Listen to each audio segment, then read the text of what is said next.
Directeur général Unité Lutte contre corruption Hans Jacques Ludwig Joseph remet mercredi 15 novembre 2023 11 rapports enquête par autorité de la justice. ULCC travaille pendant l'année fiscale là sous ensemble personnalités qui t'a dirigé quelques institutions qui t'a gagné main trempé dans divers cas de corruption dans l'administration publique là.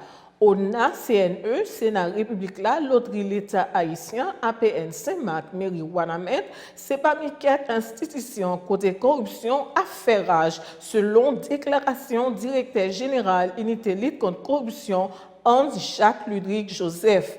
Et de l'autre côté, l'immenté pour la justice mettait action publique en mouvement contre personnalité ça yo.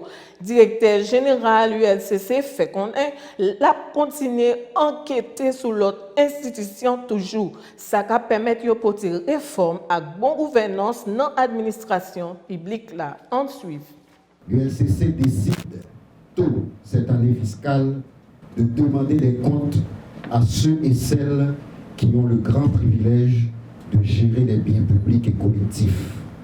Aujourd'hui, 15 novembre 2023, je transmets par devant la face du monde, par devant le peuple haïtien notamment, 11 rapports d'enquête à la justice sur des faits avérés de corruption.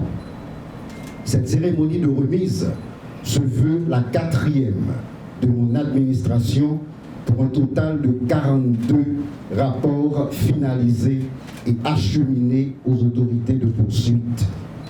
Un immense effort qui traduit une motivation et un courage inouï de ces hommes et femmes de l'ombre qui sont les agents assermentés de l'ULCC dotés de pouvoirs d'officiers de police judiciaire. La constance de nos actes, le sens élevé de la République et l'attachement à l'avenir qui nous anime, qui anime cette équipe d'experts dans le domaine de la lutte contre la corruption, explique ce rendement sans commune mesure en Haïti dans l'histoire de la lutte contre la corruption.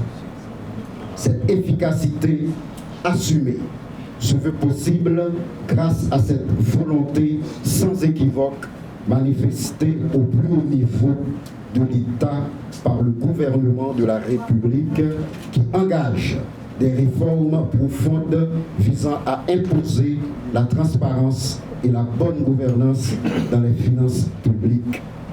Ces dossiers présentés ce matin ont fait l'objet de traitements minutieux qui a nécessité la mobilisation des compétences diverses, notamment en audit, en droit, en investigation financière et numérique.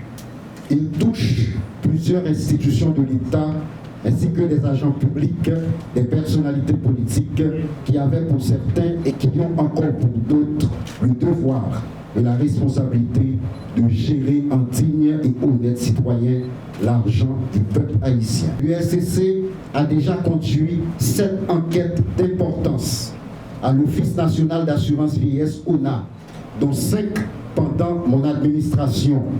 Il s'agit notamment de la RBI, de ONA Pharma, Caribex et de ces 2 dossiers transmis aujourd'hui portant sur des véhicules loués en dehors de toute norme établie pendant environ 20 mois pour plus de 60 millions de gourdes. J'invite la justice à donner écho aux actes courageux de l'unité de lutte contre la corruption. La justice est l'une des pièces manquantes dans ce combat que nous conduisons avec conviction.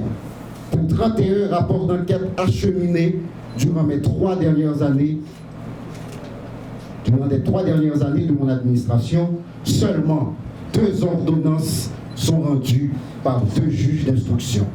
Je veux à cette phase saluer les efforts qui sont constatés dans certains dossiers transmis dernièrement par des juges qui portent en eux la dignité de la fonction et qui font honneur à ce corps respectable. Je demande donc solennellement à tous les magistrats, ceux dans le respect de leur indépendance, de prioriser d'abord les intérêts de l'État et de la collectivité dans les dossiers de l'ULCC.